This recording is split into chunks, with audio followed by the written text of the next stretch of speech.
Welcome everybody to another fireside chat with Pacvue. I'm Matt, a content marketing specialist, and I have the privilege of speaking with Eli Gurock, Senior Vice President of Marketplaces and Retail Media at Merge, an agency partner of Pacvue. Merge specializes in helping retail brands use their available data to tell impactful product stories through effective performance marketing. They have been one of the leaders in the retail media space, and we're happy to partner with them and to have Eli here with me today. He will be talking about some of the common challenges and opportunities that exist in retail media. And so without further ado, I'll pass it over to him. So Eli, do you have an opinion on what's the biggest challenge for brands right now in terms of retail media? Yeah, I've got an opinion on everything. I'm just one of those guys, But I talk a lot about retail media, and we talk to a lot of partners, and I think one of the biggest challenges that brands are facing right now is really just how to understand how to use their dollars effectively across so many different retail media networks. Every brand today has a multi-retailer strategy, but very, very few have a multi-retailer media strategy.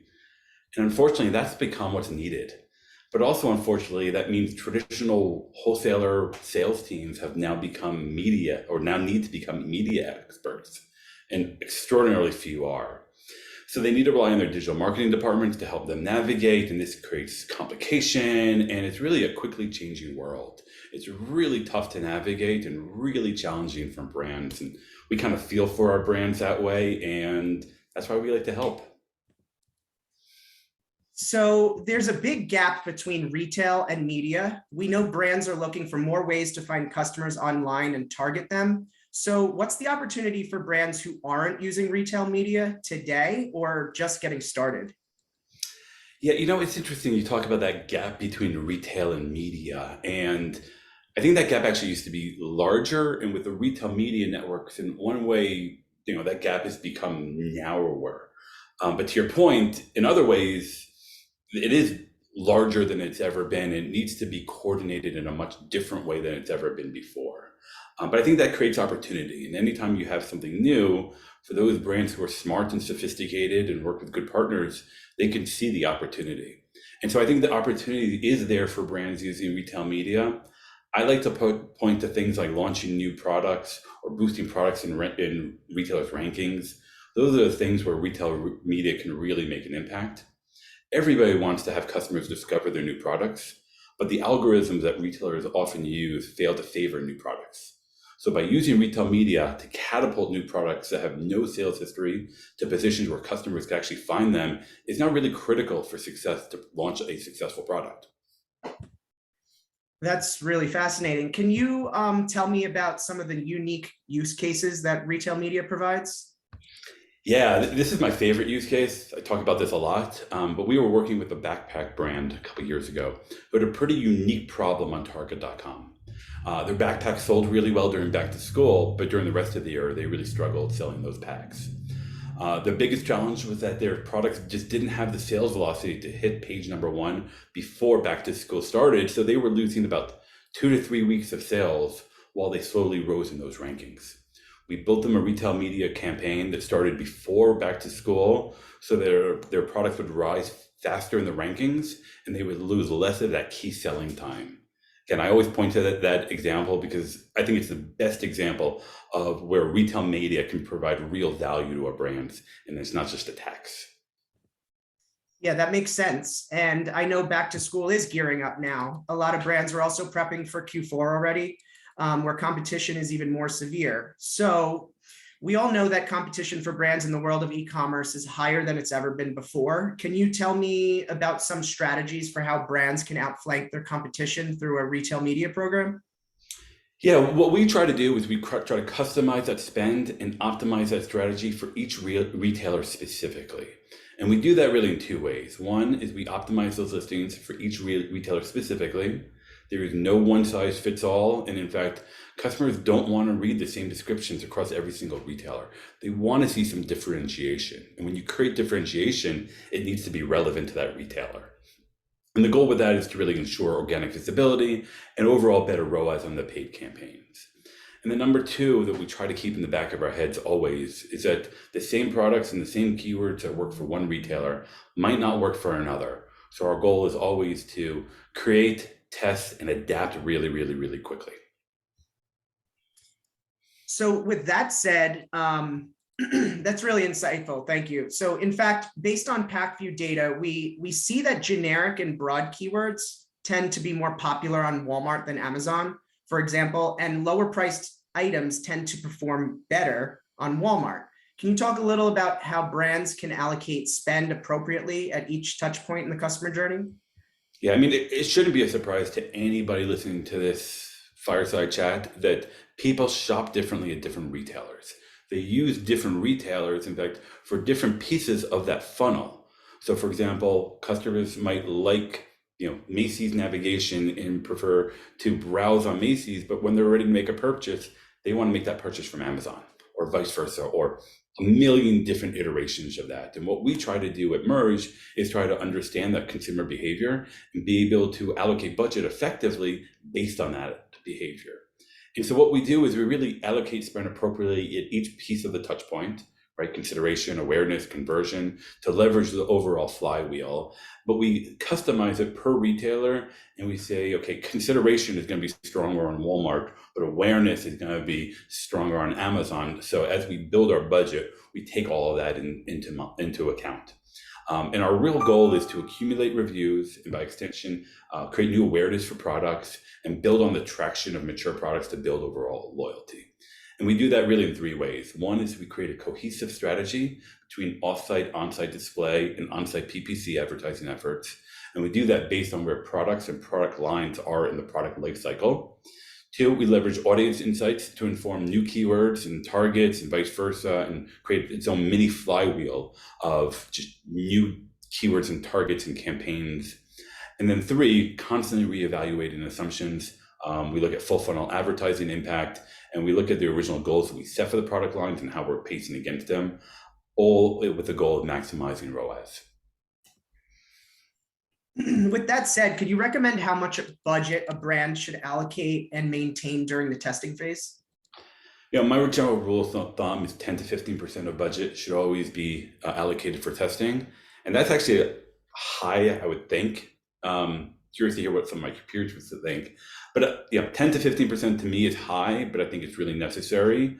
But what we call testing also includes things like competitor conquesting, cross-selling ability, capitalizing on emerging trends. So it's not just simple A/B testing, but it's us kind of throwing spaghetti at the wall and see what sticks and testing those ideas. Exactly. So are there any other aspects brands should be looking at or tools they should be leveraging to achieve better results for their advertising campaigns? I mean, Pacvue, obviously, right? Of course. But in all seriousness, our recommendation is always to lean into automation, specifically for things like monthly budget pacing and time of day bid adjustments. That stuff should always, always, always be done programmatically. And our goal is always to make sure that we've got the automation running where it can be most successful and allow us to free up the manual efforts on things like testing new customer acquisition and just brainstorming new ideas. That's great. Let's dive into the different types of media activations that are most effective for specific situations. For example, product launches, acquiring new to brand customers, or seasonality refreshes. Yeah, we've already talked a little bit about how retail media can help launch new products and to capture market share during key selling periods. But another really great activation is by using the retailer's first-party data to reach off-site audiences for things like connected TV, display, or even CRM efforts like email and SMS. We all know that cookies are disappearing and the opportunities to do sort of that big data media targeting is diminishing. And retailers know that, and they also know that they're sitting on a mound of data that's increasingly valuable to brands. So being able to use that data effectively through retail media is really an important aspect of the world that's currently going completely unnoticed. And I think over the course of the next 6 to 18 months, we're going to hear a lot more about these media networks using their data to go out to the greater web and find new customers. For sure, I totally agree with that. So it's been great to see retailers open up some of this data to help brands take action with it. On Amazon, Amazon Marketing Cloud is really helping people do more effective targeting with Amazon DSP. We had at Pacvue one brand that was able to increase their subscribe and save subscriptions by 12% just by using better DSP targeting. Could you talk about some of the niches or categories that are doing well right now with retail media? Yeah, I think, like, off the top of my head, I think CPG is just the right niche and category right now for retail media explosion. And every CPG company I'm talking to right now is really, really gung-ho on spending there. But I think in general, the niches or categories with a strong market leader are really ripe for retail media success. We've seen this a couple of times where, like, out of the 9 top spots that a retailer has on a category page, 7 or 8 are owned by just 2 brands. When a category is dominated like that, it's nearly impossible to break into the top half of the fold. And I think that's exactly where retail media can add value. Buying those spots is often the only chance for success in those categories. Yeah, that's really great insight. Let's jump into talking about budgets. There are so many retailers to advertise with, but a lot of brands are still stumped with figuring out just how much they can do with their available budgets.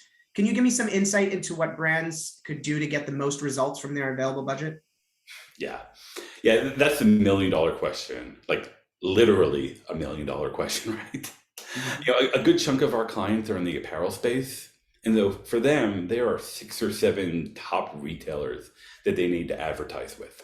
Our average client has about 300-ish SKUs.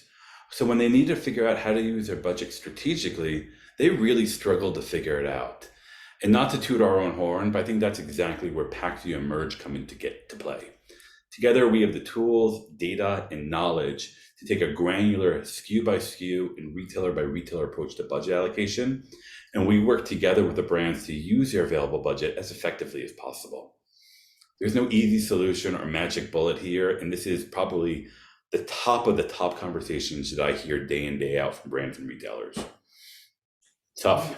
That does make sense. And that's part of why product level reporting and campaign management is so important, I imagine, so you can get really granular with allocating your budget. So that being said, what is the playbook for retail media? From keywords to content management and optimization strategy, I'd like to hear your thoughts on what you think is the most important and what brands should be focused on most.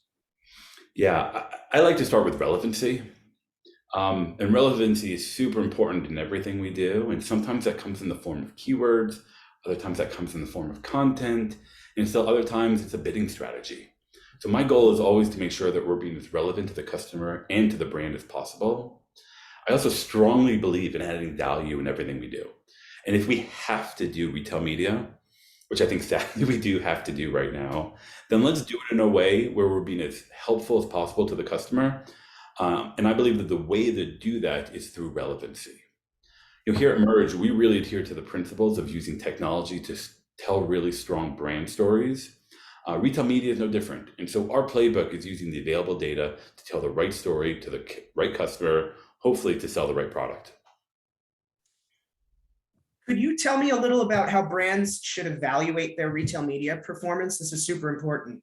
Yeah, it is. And I think after that other conversation that said the top of everybody's list of things they're talking about, this is right afterwards.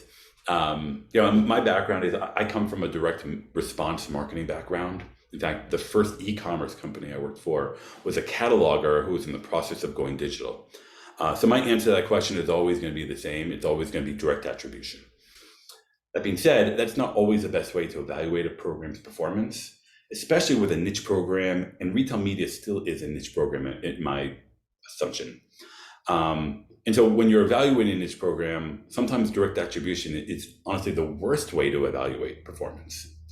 So the way I typically look at a niche program is based on the initial goals we set up for the campaign or the program or whatever it is.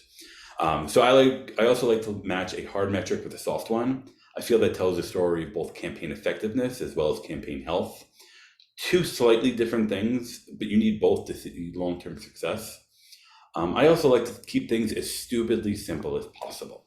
So for example, if a brand wants to run retail media to launch a new product, then the best KPIs to track would be sales goals for that product, would be the hard metric, and ROAS, which would be the soft metric. or if a brand wants to run retail media to gain a larger percentage of share of shelf, if that's their goal, then let's look at the difference between where they currently are and where they started from and where they currently are, and then that cost per position. Again, a hard metric with the soft metric. To me, that's the best thing we've got right now. Ellie, this was so fun today. Thank you so much. That's all the time we have, but I learned a lot from you today. If you've got any questions or comments for us, please drop them down in the comments below. For anyone who wants to learn more, you can visit us at pacvue.com. Thanks. Cool. Thank you so much. Really appreciate it. Love to have you. Thanks.